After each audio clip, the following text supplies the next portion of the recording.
All right, so on earlier episodes, we've talked a little bit about AI and some of the challenges that exist with AI and the unconscious biases that are baked into it. I'll drop a link to that episode that I did with Joyanne Boyce into the show notes so you can access it easily because it's an important one from a baseline standpoint. That was episode number 95, Navigating the Effective Use of AI for Inclusive Marketing with Joyanne Boyce.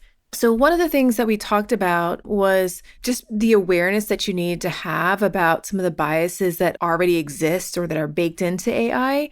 But I wanted to make sure that we spent some time really focusing on, okay, now that we have this awareness, what do we actually do about it if you're going to use these tools to help you as you're creating content, as you're putting out different campaigns and materials. So this episode, I sat down with Chi Odogwu, who's a fintech ghostwriter and an AI Operations Strategist. And we just did some playing around with ChatGPT to find out and pump out some prompts to give you some practical guidance and show you some examples of how you can think about and use programs like ChatGPT and other AI softwares to help you make sure that you are being inclusive and you can find ways to use it in a way that helps you deliver a better output that isn't so riddled with that biases that come with it. So after this short break, you will hear my experimentation and chat and background with Chi. Did you know that most businesses only use 20% of their data? That's like reading a book with most of the pages torn out or paying for a coffee that's just 1/5 full. Point is, you miss a lot unless you use HubSpot. Their customer platform gives you access to the data you need to grow your business. The insights trapped in emails, call logs, and transcripts, all that unstructured data that makes all the difference. Because when you know more, you grow more. And when you get a full cup of coffee, you can do more too. But I digress. Visit HubSpot.com today. All right. Hey, Chi. Thanks so much for joining me. How are you? I'm good. And yourself, Sonia? I'm doing well. Always lovely to chat with you. One of the reasons we're chatting today is all about AI. So I will be the first to admit I have plenty of work to do to get myself up to speed on AI. I recently sat down with Joyanne, a fellow inclusive marketer who has a SaaS company that she's building, an AI company, that she's building to help brands with that. So anyway, she helped me understand AI a lot better and that there's a lot of bias associated with AI because of the foundations of which AI is built.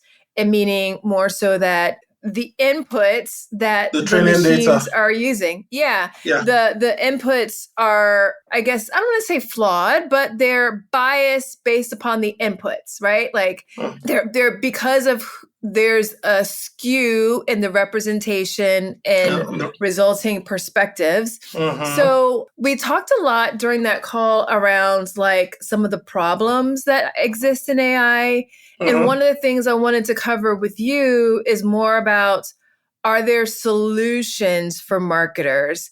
Because that will help them sort of de-bias the results that they're getting whenever they're using AI. So first off, I just want to ask you, from your perspective, if you go into using these different AI tools, knowing that there can be some bias associated with them because of the training data, what are your thoughts on, are there ways in which marketers or anybody using these tools can get the bias out by, some inputs that they're serving up to it? All right. So the first things we'll have to start with the prompt, right? Because yes, the training data is kind of flawed. I mean, and it's not necessarily flawed on purpose. It's just flawed because that's the way data has been generated over the years. And if you find it's skewed to one side. So take, for example, let's look at image generation, right? So if you were to Google online and say, I need an image of a man, most likely you will get a Caucasian male, right? Just because there's an overwhelming abundance of Caucasian male images used in marketing, photography, whatever the case may be. So that is where it comes from. So it's not necessarily it was trained to be biased, but it's just that's the way the world built up the library of content over the years. So now, as a marketer, that you're thinking about being more inclusive, being more diverse, the first things first is you have to go to your prompts. And that's where you can solve the problem. Because if you know it already has an inherent problem, then your prompts are the way to solve that problem. So, well, let's start from the very beginning. So, when you're doing prompt engineering, right, or prompting a large language model like ChatGPT, there's a specific structure that you have to use to create your prompt, right? So you have to give it Mhm. context, you have to give it a framework, you have to sometimes give it examples before it will give you the right output. Now, five of us can like go play with ChatGPT, and the one person that is structuring the prompts in the right way is going to get a much better result than everybody else who's just freestyling.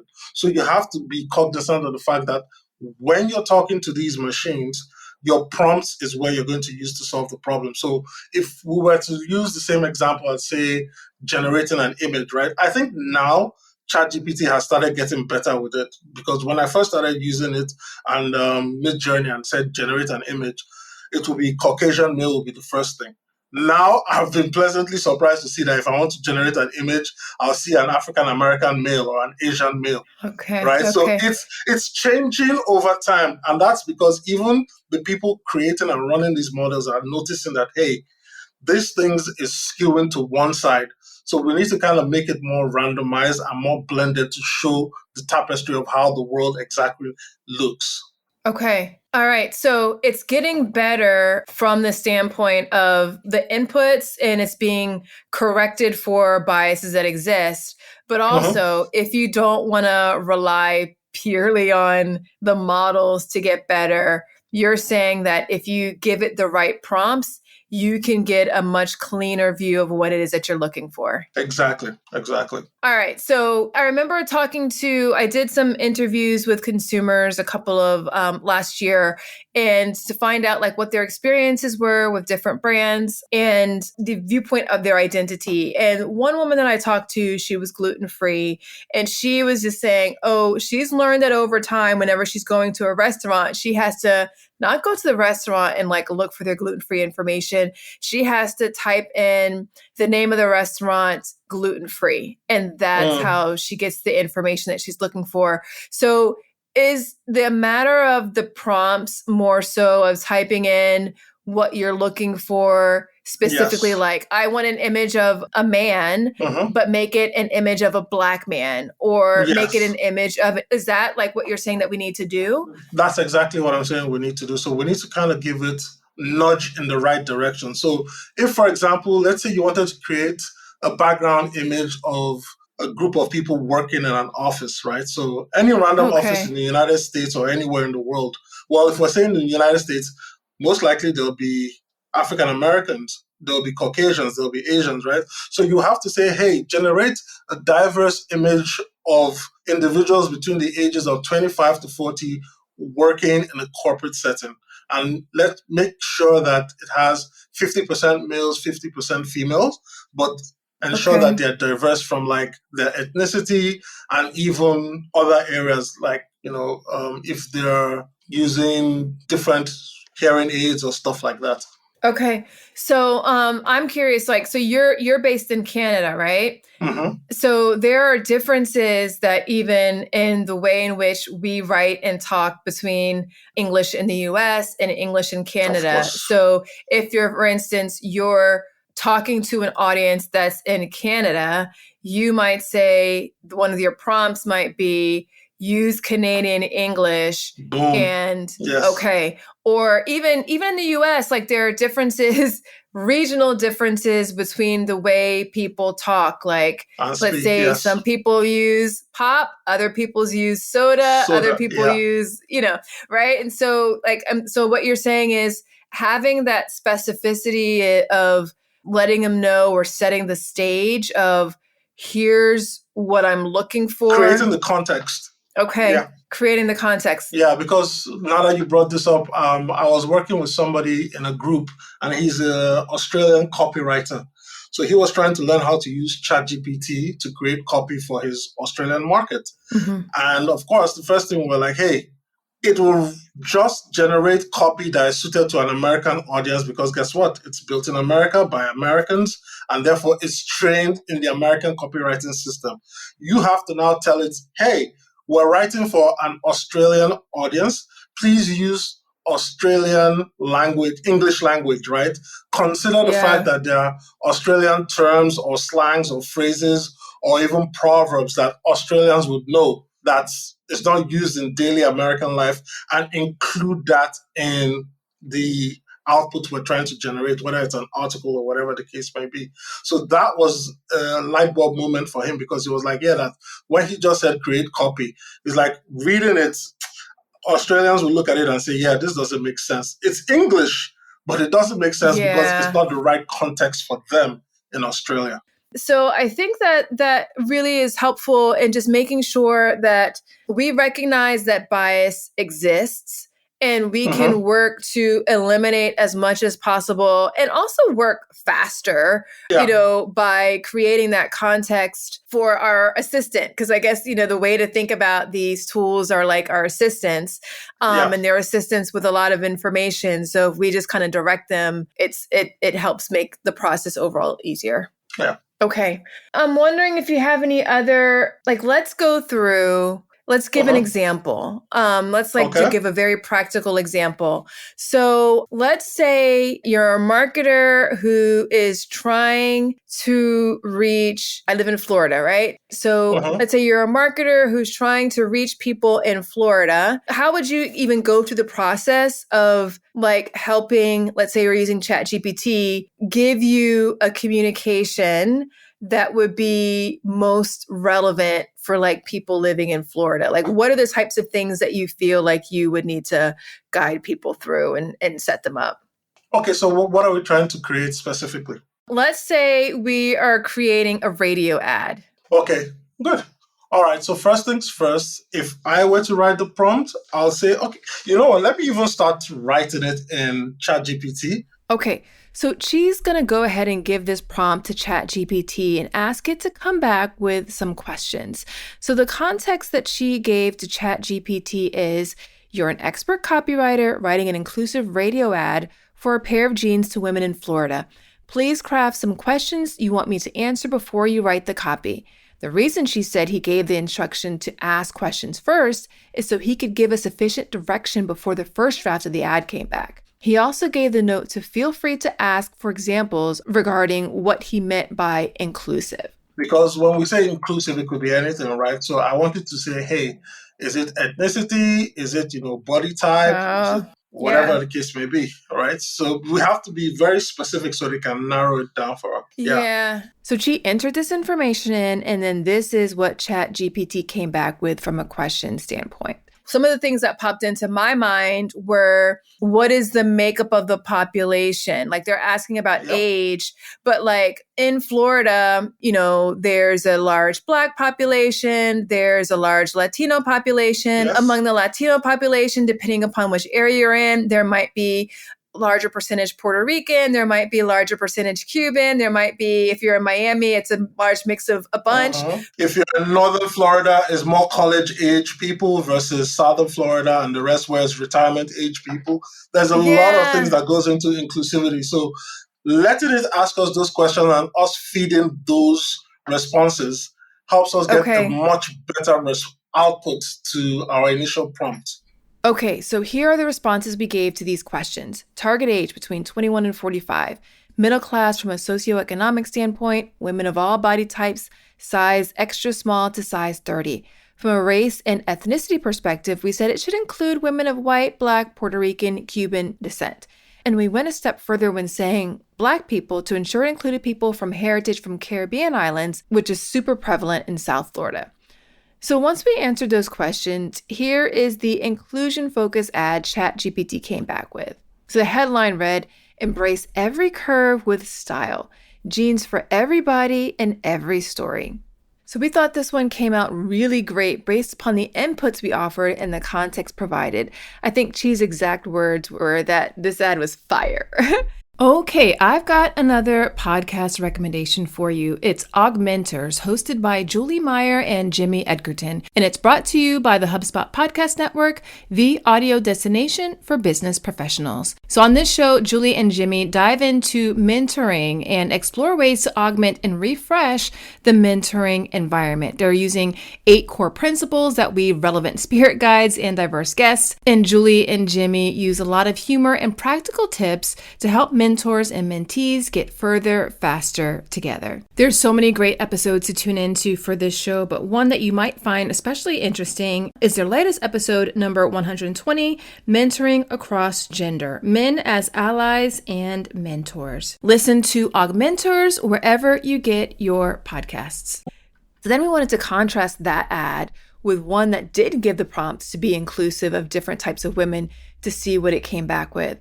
So the context we provided to the second ad was, you're a Florida-based copywriter. We told them to ask us questions again. We kept everything the same in terms of the prompt and only took out the part about ensuring the ad was inclusive. And when ChatGPT came back with questions asking for more detail about the target audience, we answered similarly to the first prompt, but only focused on age and socioeconomic status and nothing about race, ethnicity, or body size and type. We said middle class from a socioeconomic standpoint and ages 21 to 45, same as before. So here's what the ad popped out with this information. The headline specifically was, "Discover your new pair of jeans perfectly tailored for the Florida woman." Ugh.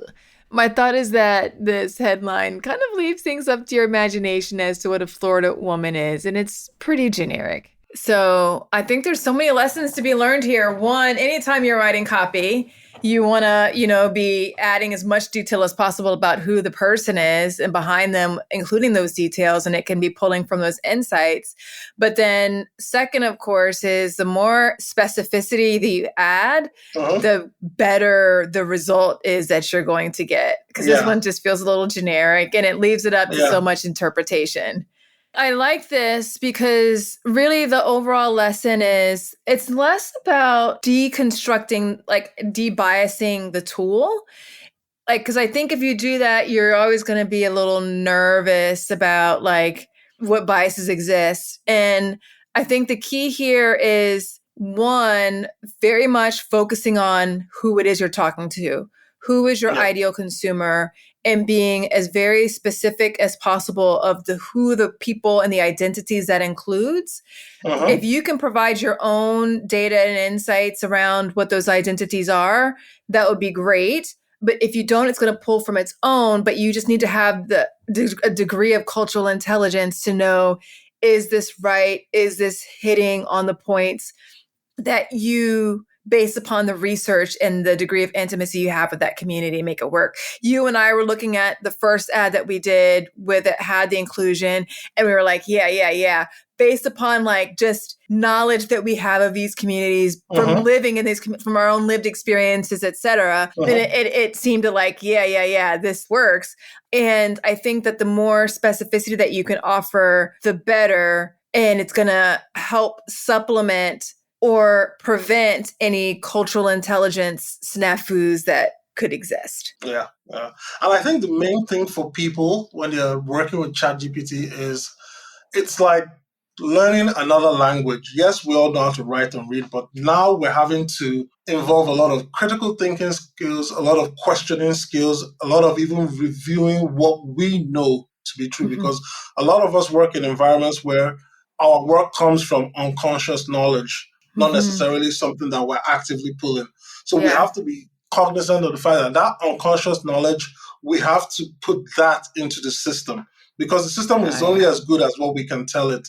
If we don't tell it some of the unconscious things that is like automatic to us, it'll never be able to create good copy. It'll never be able to sound like you or anyone else. But once you're able to inject some of those things that are natural and automatic to you into the system and put it in like a template form. So what I like to do is I like to create like a prompt template library where if I'm creating the same type of prompt to do either market research or write copy or landing page copy or whatever it is, I already have like the things I'm looking for standardized in my prompt library. All I just do is just copy it, paste it in there, and then it's good to go. And then, of course, there are also advanced prompting techniques, kind of like writing code the way you would write HTML. That Yeah. also helps to make your prompt more precise to get ChatGPT or Claude or whichever LLM you're using to give you more exacting output.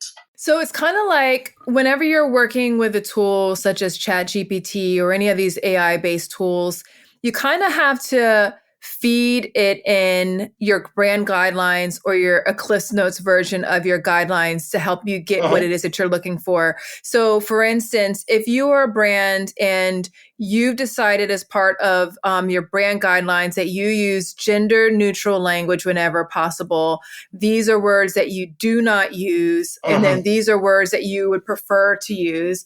If you don't feed that into the system, it's not going to know. So either you're going Yeah. to have to always go back and change it, or you're going to have to revise the prompts until you get there. But if you just start it from the very beginning, this is how we operate. This is the type of thing that I'm looking for. Or let's say, I want this to be SEO focused, or I want this to Uh-huh. be in a very casual style Tone. versus Yeah. formal, right? Like the more you tell it about you and your audience, the better it's going to be able to deliver that, which also means that you kind of need to have that information baked in. Like you already have to have those decisions in advance to help you Yeah. know what's appropriate and what's not. Yeah. And I would also say, like, for companies especially, it's easier to leverage OpenAI API or any other LLM's API and create your own LLM by simply baking in all this information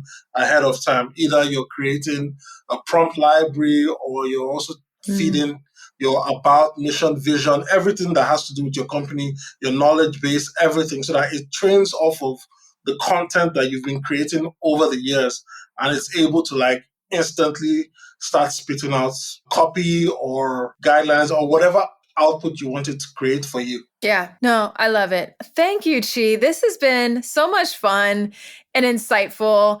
And it kind of gives a degree of control back to people who were using these tools that it's just like, oh gosh, they're so biased. Like, it's like, well, what can we do to use them to our advantage in a Yeah. way that's going to help us serve the people, better serve, who it is that we're trying to reach in our communities. Any parting words of wisdom for business leaders, marketers who want to use AI to help them with their workflow, but also want to make sure that they're being inclusive as they're going through it? I would say you shouldn't be afraid of the technology because it's here to stay, and whether you like it or not, if you're not using it in your business, your competitors for sure are going to be using it. So you need to just be willing to either get up to speed by getting training or getting some help to come in and show your team how to use it. Because the first step is just to understand what it can do versus what it can't do. The next step Mhm. is to like train the model around how you work and then start seeing how you can make it more efficient to your use case. Because if it's able to create content, let's say 5 times faster because it knows your brand guidelines and your content library better than anything else out there, guess what? That frees up time for your marketers to be able to start saying, okay, maybe we can now test more ad copy or more whatever the case may be in the public, right? Because now we're able to create marketing assets faster, creating images faster, text faster, whatever the case may be. We're able to split test online and then we can see what's working rapidly. We'll be able to save money and time and also start getting revenue generated because we're operating at a scale far larger than what we would be doing if it was just like relying on our own human efforts. Yeah. Other quick question for you. Sure. As you're using ChatGPT or one of these tools over time, does it learn you? Or do you have to do like a different version of it for it to? So it depends, right? So as you can see, we opened a new window to do a new conversation. So Yeah. if you're working within one window and that window is trained, right, it can operate based on the training parameters that you've entered earlier. Okay. But if you Okay. open a new instance or a new window, you have to train all over again. So that's why Okay. when we say create your own LLM, it's basically you're training the entire system on what your company wants to do. What it does is content library, knowledge base, etc. So whenever you open an instance, all you have to do is just say, hey, I'm looking for this. And it's solely relying on what you've given it to create the output for you. Okay. But if you rely on just the traditional just openai.com chat GPT, anytime you open a new window, you have to start all over again. Okay. All right. So it's ways to have like your knowledge base set, but it's Mm-hmm. something that's a different level of investment to be able to get to that point where you don't have to Yeah, like yeah. recreate, start from scratch every time. Yeah, yeah. Or you Okay. just have one window open that is trained and you can keep going in there. Like if you see my screen, I have dozens of tabs in ChatGPT, and all I try to Okay. do is like keep the URLs in, let's say, Google Docs, so Yeah. that I know that Yeah. okay, this is what I use this particular instance for. So if I want Okay. to create something like that, I just go back into that instance and change the variables, and it'll still give me the same output because it's been trained earlier based on the Okay. information I gave it. All right, cool. Thanks, Chi. I think we got it. All right, so I know this was a different kind of episode. She and I were just kind of playing around and exploring things in real time as we were typing things in, but I wanted to really provide some thoughts for you from a practical standpoint on how important it is to be more specific. The less information you provide, whether it's your AI copywriter or your actual copywriter or your actual, agency team who's going to be creating content, the more generic it's going to be, and it's not really going to speak to anybody, and no one's going to feel like they belong with you or like they feel seen as they're reading and engaging with the campaigns that you're producing. But if you provide that specificity with the insight based upon how the people that you want to serve think, live, experience the world, their values, then it just takes it to a whole other level. So the bottom line is you can work to really unbias the bias that already exists within these AI models by feeding it with lots of great cultural intelligence and specificity and information about the specific communities that you want to reach with the communications you're producing. That's it for today's episode. If you like this show, I would so appreciate it if you would leave a rating and review for it in your podcast player of choice. It really does go a long way towards helping more people discover the show. Also, are you getting the Inclusion and Marketing newsletter? Each week I send news, highlights, resources, and other cool stuff to help you attract and retain a bigger, diverse, and fiercely loyal customer base. Go to inclusionandmarketing.com/newsletter to get signed up. Until next time, remember, everyone deserves to have a place where they belong. Let's use our individual and collective power to ensure more people feel like they do. Thanks so much for listening. Talk to you soon.